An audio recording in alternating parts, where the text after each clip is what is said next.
Paz y bien, queridos hermanos, mis queridas hermanas, les saluda Dunia Molina y estamos en Buenas Nuevas. Como siempre, buenas noticias para nuestros corazones, para nuestra vida, para nuestra conexión con Dios. Siempre la palabra de Dios es una buena nueva. Hoy quiero compartir con ustedes un tema que he titulado Un encuentro que queda en el corazón. Muchas veces hay cosas en nuestras vidas, hay momentos que se graban en el corazón, ¿verdad? Que queda impregnada esa imagen en nuestra vida. Cosas que no se olvidan, de pronto cosas que pueden pasar muchos años y que nosotros seguimos recordando. ¿Le pasa a usted? Yo sé que sí. Entonces, esto lo he llamado, aunque no había pasado mucho tiempo de este encuentro que estos muchachos habían estado con alguien que de verdad llenó su vida, cambió su vida, pero en otro momento van desilusionados, van tristes y seguramente usted ya sabe de qué estoy hablando. Vamos a irnos al Evangelio según San Lucas en el capítulo 24, versículo del 13 en adelante. En la palabra de Dios, en la Biblia aparece los discípulos de Emaús. Creo que todos que hemos leído esta palabra los seguimos conociendo e identificando como los discípulos de Emaús. Pues bien, leemos, acompáñenme a leer. Aquel mismo día, 2 discípulos se dirigían a un pueblecito llamado Emaús, que está a unos 12 kilómetros de Jerusalén, e iban conversando sobre todo lo que había ocurrido. Mientras conversaban y discutían, Jesús en persona se les acercó y se puso a caminar con ellos. Pero algo impedía que sus ojos lo reconocieran. Él les dijo: ¿de qué van discutiendo por el camino? Se detuvieron y parecían muy desanimados. Uno de ellos, llamado Cleofas, le contestó: ¿cómo? ¿Eres tú el único peregrino en Jerusalén que no está enterado de lo que ha pasado aquí estos días? ¿Qué pasó?, les preguntó. Le contestaron: todo el asunto de Jesús de Nazareno. Jesús Nazareno era un profeta poderoso en obras y palabras, reconocido por Dios y por todo el pueblo. Pero nuestros sumos sacerdotes, nuestros jefes, renegaron de él, lo hicieron condenar a muerte y lo clavaron en una cruz. Nosotros pensamos que él sería el que debía liberar a Israel, pero todo está hecho. Y ya van 2 días que sucedieron estas cosas. En realidad, algunas mujeres de nuestro grupo nos han inquietado, pues fueron muy de mañana al sepulcro y al no hallar su cuerpo, volvieron hablando de una aparición de ángeles que decían que estaba vivo. Algunos de los nuestros fueron al sepulcro y hallaron todo tal como habían dicho las mujeres, pero a él no lo vieron. Entonces él les dijo: qué poco entienden ustedes y qué lentos en sus corazones para creer todo lo que anunciaron los profetas. ¿No tenía que ser así, que el Mesías padeciera para entrar en su gloria? Y les interpretó lo que se decía de él en todas las escrituras, comenzando por Moisés y luego todos los profetas. Al llegar cerca del pueblo al que iban, hizo como que se quisiera seguir adelante, pero ellos le impidieron diciendo: quédate con nosotros, ya está cayendo la tarde y se termina el día. Entró pues para quedarse con ellos. Y sucedió: mientras estaba en la mesa con ellos, tomó el pan, pronunció la bendición, lo partió y se los dio. Y en ese momento se le abrieron los ojos y lo reconocieron, pero ya había desaparecido. Entonces se dijeron el uno al otro: ¿no sentíamos arder nuestro corazón cuando nos hablaba en el camino y nos explicaba las escrituras? De inmediato se levantaron y volvieron a Jerusalén. Entonces se encontraron reunidos a los 11 y a los de su grupo. Estos les dijeron: es verdad, el Señor ha resucitado y se ha aparecido a Simón. Ellos, por su parte, contaron lo sucedido en el camino y cómo lo habían reconocido al partir el pan. Palabra del Señor. Amén.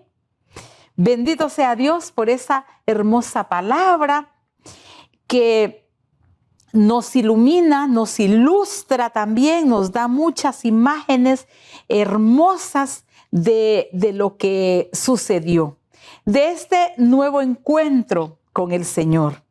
Los discípulos, dice la palabra de Dios, Cleofas y otro. O sea, no menciona el nombre del otro porque puede ser tú, puedo ser yo, ¿verdad? Entonces, Cleofas y el otro. Algo que nos queda claro también es que no son de los 11 discípulos, los 12 que Dios escogió, que Jesús escogió, luego quedan 11, pero ellos no son de los 11. Pongámosle que son de los 72, aquellos que un día Jesús eligió para mandar a predicar a diferentes lugares, a diferentes pueblos, que los envió de 2 en 2. Es posible que estos discípulos, estos 2 discípulos, sean de ese grupo y que iban rumbo a Emaús. Suponemos que también era su pueblito, era su lugar de origen. Encontramos también algo que el evangelista Lucas nos dice que iban tristes. Ay, yo digo, tristes era un piropo, súper desanimados, de verdad súper tristes, llenos de desesperanza, desilusionados. ¿Qué más llevaban en su corazón estos discípulos? Qué gran tristeza, qué gran desilusión. Habían perdido todo donde habían puesto ellos su corazón, su esperanza, su ilusión, su entrega, todo lo bonito que podía ser para ellos. En un momento se deshizo todo, se destruyó todo, se deslumbró todo. En un par de días ellos iban sintiéndose de esta manera. Muchas veces nosotros quizás nos pasa lo mismo. Creemos que estamos o que hemos estado el mejor lugar, en el espacio seguro, en la familia que ahí estamos seguros. Creemos que tenemos un matrimonio, una familia bien asegurada, ¿verdad? Nuestra vida bien asegurada, el techo, el trabajo, y nos hemos llegado a sentir extremadamente cómodos, ¿verdad? Exageradamente cómodos y seguros, creemos, y de pronto se nos viene abajo todo. De pronto nos encontramos de regreso a la antigua vida o qué sé yo, por el camino viejo, por el camino anterior, y nos encontramos como Lucas describió a estos 2 discípulos. Estaban desesperanzados, desilusionados, tristes, cabizbajos. Así estaban estos discípulos. Quizás nosotros podíamos de pronto encontrarnos también en situaciones como esta. Pero hay un encuentro que yo por eso he titulado de esta manera, un encuentro que queda en el corazón, un encuentro, un momento, una historia que debe seguir ahí y que si ha sido para transformación, para cambio, debemos estar ahí, luchar por ello. Encontramos, les digo, tantas escenas bonitas. Otra de ellas es Jesús el forastero. Jesús se acerca como un desconocido porque obvio no se presenta, quizás espera que lo reconozcan y no sucede eso. Él simplemente se acerca. Entonces encontramos a Jesús, un forastero, uno más que va por el mismo camino que ellos, un desconocido sin nombre, ellos no lo reconocen. Lo que muestra, digamos, en esta escena, en esta situación, que a menudo Dios se puede manifestar de formas inesperadas. Dios se te puede aparecer, se te puede manifestar, te puede hablar, se puede acercar de forma inesperada, inimaginable. Ni siquiera te lo esperas o mucho menos te lo imaginas.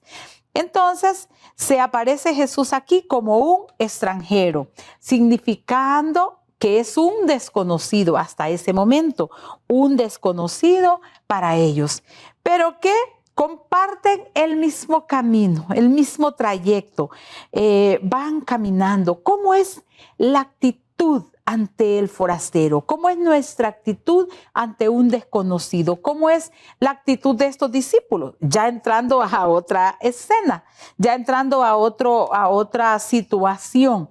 Ante el forastero, me llama mucho la atención de estos discípulos. Podíamos sacar algunos puntitos de ahí. Por ejemplo, los discípulos, ya les decía anteriormente, no eran de los 12, no eran de los 11, eran aquellos que en algún momento habían estado con el Señor.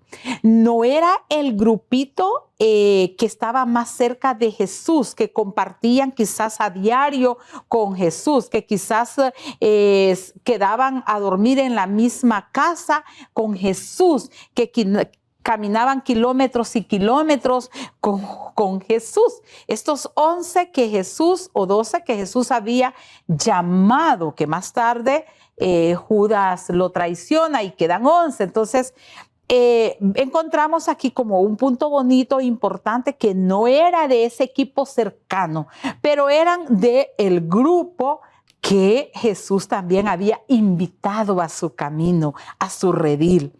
Qué importante, porque eso nos hace ver que no hay exclusión de nadie, que es válido en aquel solo serviste en X momento, en X retiro, en X lugar, ahora solo eres miembro, solo eres parte, solo vas a la Eucaristía los domingos, los jueves, a la hora santa, o solo voy al grupo, voy a la reunión de vez en cuando. Casi no me toman en cuenta. Aquí encontramos en este primer grupo, escenario que yo veo, que para Jesús tú eres parte del equipo, eres parte de los llamados, de los elegidos, de los escogidos. Y eso es motivo de alegría, ¿sí? Motivo de entusiasmo para continuar, para seguir, que Jesús nos incluye a todos. Bendito sea el Señor. Vamos a continuar en unos momentitos. No nos cambie, ya volvemos.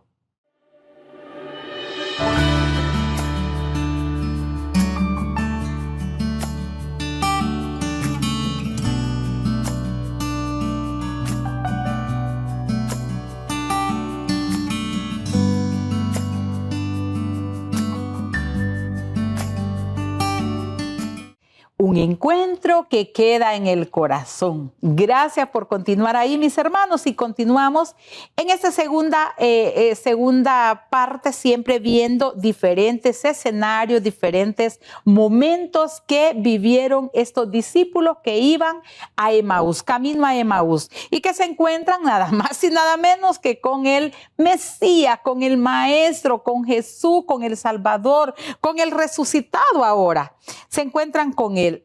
Un segundo punto hermoso que yo extraigo de este evangelio es la actitud de ellos. Como segundo punto importante es su actitud. La actitud ante un desconocido, ante un forastero. Aquí encontramos que los discípulos están dando signos de aquel encuentro que habían tenido.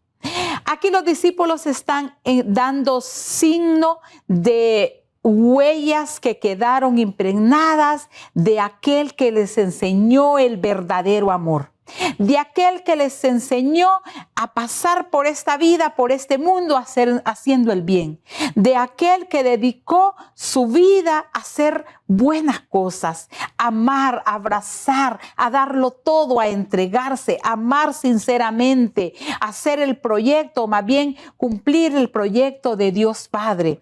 Entonces, la actitud de ellos ante un desconocido, ante un forastero que se agrega al camino, que va, que solo comparte el mismo camino con ellos y que ahora entran en plática, a mí me impresiona y me encanta. Y quisiera que usted y yo nos quedáramos también con esto. Un encuentro que no pasa desapercibido, un encuentro que no entró por aquí, salió por acá, un encuentro que quedó en el corazón, un encuentro que queda marcado en su vida, un encuentro, un retiro, una Eucaristía, un encuentro con Jesús sacramentado, una oración profunda, un encuentro que debe cambiar tu actitud.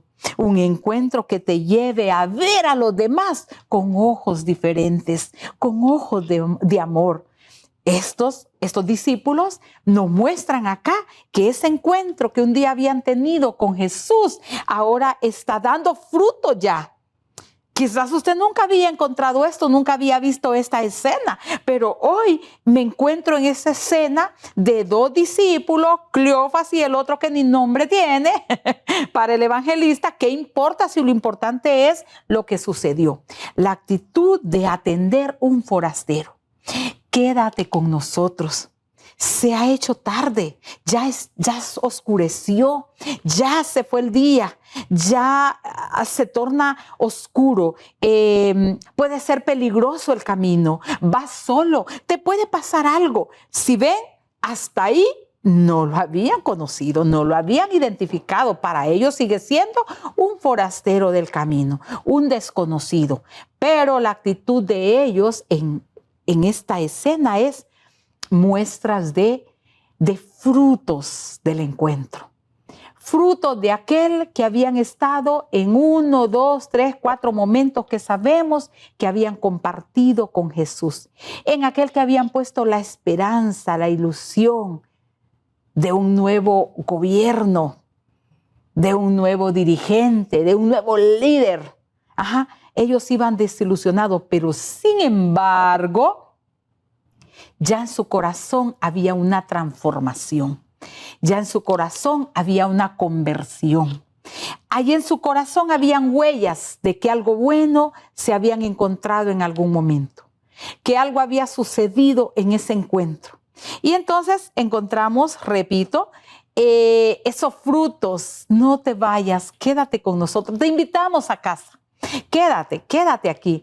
Se hace tarde, se hizo tarde, es de noche, vas solo, te puede pasar algo, hay muchos asaltantes en el camino, te puede suceder, nadie te va a acompañar. Si te pasa algo, ¿quién te auxiliará? Qué sé yo, cuántas cosas pueden pasar en el camino, y si vas solo, y si es de noche, peor, si está oscuro, peor. Entonces, quédate aquí.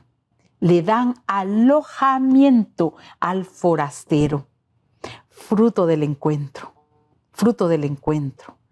Debe interesarme. Si a ti te pasa algo malo, no te conozco, pero me duele, me inquieta. Debo hacer algo por ti. ¿Sí? Debo hacer algo. Y así ellos siguen caminando, él ni corto ni perezoso. Jesús, a mí me encanta como él ni dice nada. Ok, bueno, está bien, si me invitan, pues ya que insisten, diríamos nosotros, me quedo. Y se queda y siguen platicando y van a casa y ofrecen un tecito, ofrecen algo caliente, que quizás la noche era fría, no me lo imagino, o pues si estaba haciendo calor, un vasito de agua fresca, pero algo ofrecieron, porque si van juntos, si lo invitan a casa, es porque lo van a atender. Me encanta ese fruto, ese corazón transformado de los discípulos. Se queda con ellos, la actitud de él.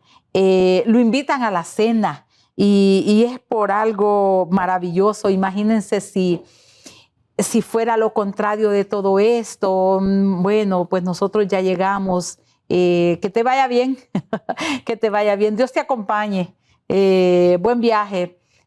No, la actitud de ellos es quédate, y se queda y se cena con ellos. Y si hubiese sido, repito, lo contrario, no se hubiesen dado cuenta que era Jesús. No se hubiesen dado cuenta que era el mismo Señor que un día les llamó a caminar juntos. No se hubiesen dado cuenta. ¿Ves?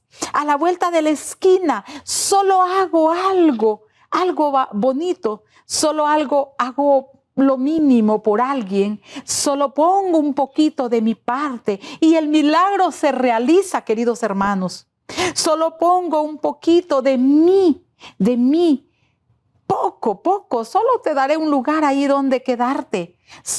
Donde comen dos, comen tres, decimos nosotros. Comeremos, cenaremos juntos. Ve, ahí tiene que haber un bocado para ti también. Si nosotros vamos a cenar, también se ajusta para ti.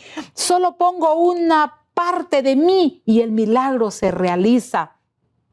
Eso es maravilloso, queridos hermanos.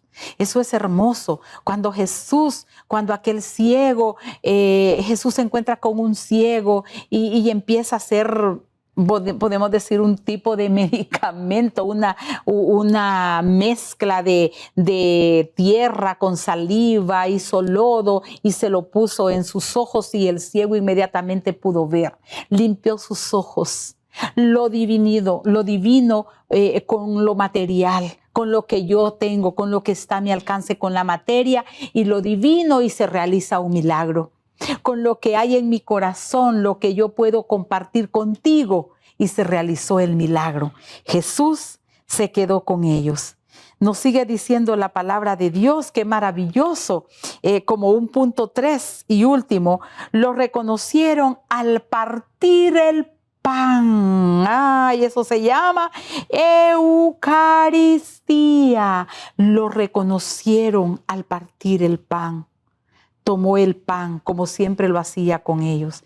Tomó el pan, vio a los cielos, dio gracias, lo partió. Ese es el Señor, la metodología de Jesús que Él usa es partirse, repartirse, darse, entregarse, hacerse pedazo para todos. Tan sencillo, tan humilde que puede entrar en nosotros. Eso es Eucaristía. Lo reconocieron al partir el pan. El milagro más hermoso que el Señor nos ha dado después de su muerte. Entregarse, darse, quedarse en una fracción del pan, en un pedacito de pan. Ahí se quedó. Allí puedo verte, Señor. Allí puedo reconocerte que eres tú, que eres tú. Y empiezan ellos a atar cabos. Ay, ¿acaso no nos ardía el corazón cuando hablaba? Ay, no, yo pensé que era la emoción. Yo pensé que era recordando a Jesús, contando nuevamente la historia. Por eso era que me ardía el corazón. No, es que estaba con ellos. Es que caminaba a tu lado. Es que el milagro estaba hecho. Qué bonito esto. Es acercarse más íntimamente a Cristo. Se fortalecieron. ¿Qué es la Eucaristía? Acercarse al Señor íntimamente. Es fortalecer mi fe, es fortalecer mi vida, es fortalecer la comunidad, porque ya allí estaban en familia. Ahí estaban los dos, ahí estaban los tres cenando. Digo solo lo que la palabra dice, pero podía ser que estaba la familia de estos discípulos esperándoles. Posiblemente había más gente ahí, posiblemente, ¿verdad? La palabra no, el evangelista no nos cuenta todos estos detalles, pero es lo más seguro. Pero acá, ¿acaso no nos ardía el corazón? ¿Acaso no sentíamos que era el Señor? El reconocimiento al partir el pan, sus ojos se abren, reconocen a Jesús resucitado, no durante la explicación del camino, sino en el acto eucarístico al partir el pan, simbolizando ¿qué? Presencia real. Ahí está el Señor. Se les abrieron los ojos. ¿Acaso venían con los ojos cerrados? No, los ojos espirituales se les abrieron. Pudieron reconocer al Señor. Qué bonito esto, qué hermoso, qué maravilloso. Y tras de esto, la misión inmediata. Tras de esto, hermanos, resulta que no, ya no nos podemos quedar aquí, ahora hay que regresar, ahora hay que volver allá donde está el lugar del encuentro, al lugar del apocentro, al igual de la gracia, el lugar donde estábamos, donde lo conocimos, donde fuimos a evangelizar, donde debemos trabajar. Nos regresamos a la misión, nos vamos inmediatamente a la misión, porque ¿para dónde iban? Iban de vuelta a casa, y no a casa casa del Padre, iban de vuelta a su cotidianidad, de vuelta al ser que eran, de vuelta al oficio que tenían, de vuelta al pasado. No, en este caso dice de regreso, pero a la misión. Al encontrarme con el Señor, al reconocerlo, al tener un encuentro íntimamente con Él, debe llevarme a la misión. Debe llevarme a contar. Y mire que cuando regresan allá se va a unir al otro equipo, al equipo activo. Nos vamos a unir a ver cuáles son las instrucciones que dejó el Señor. Ya había elegido a Pedro como el líder de todo el grupo. Ya Jesús lo había delegado a Pedro. Ya lo había elegido como el líder de todos, como la cabeza de todos, la cabeza de la iglesia que estaba ya formada. Y entonces se regresan todos allá a contar y llegaron contando, escucharon las historias de Simón, del otro, de la otra, empezaron a contarse todo y llegaron ellos a contar también lo que había sucedido. Y ahí, hermanitos queridos, inicia de verdad la misión del testimonio. Ahí comenzaron a dar testimonio de lo que habían visto, oído y lo que había sucedido. No se quedaron callados, siguieron reunidos, se seguían reuniendo, dice la palabra de Dios, se reunían a puertas cerradas, se reunían, ellos siguieron adorando a Dios, alabando al Señor, animándose unos con otros, animando a aquel que tenía dudas, como el caso de Tomás, ¿verdad? Entonces seguían animándose unos con otros, decían, no, sí tienes que creer, esto es real, esto es cierto, Jesús está vivo, Él nos los había dicho que iba a resucitar. Y entonces ellos comenzaron esa misión de ser testigos del poder de Dios, de la resurrección, de la Pascua. Nosotros debemos ser testigos también de la resurrección de Cristo y ser testigos de la Pascua, de eso, de ese paso a la resurrección, de la muerte a la vida eterna, a la resurrección. Y eso es lo que vamos a predicar siempre. Y eso está llamado, querido hermano, querida hermana, estás llamado ya que tú crees que el Señor vino, que murió, pero que también resucitó, que está vivo, que es real y que está allí en la Eucaristía, real, vivo. Así, cuéntalo como los discípulos del Señor. Vamos y contemos a todo el mundo que Él es real, que Él vive, que Él está, que Él camina con nosotros, que Él nos acompaña, que Él ha prometido estar todos los días hasta el fin de nuestras vidas. Amén. Bendito sea el Señor. Que Dios les bendiga, hermanos, recordándoles siempre que Él les ama.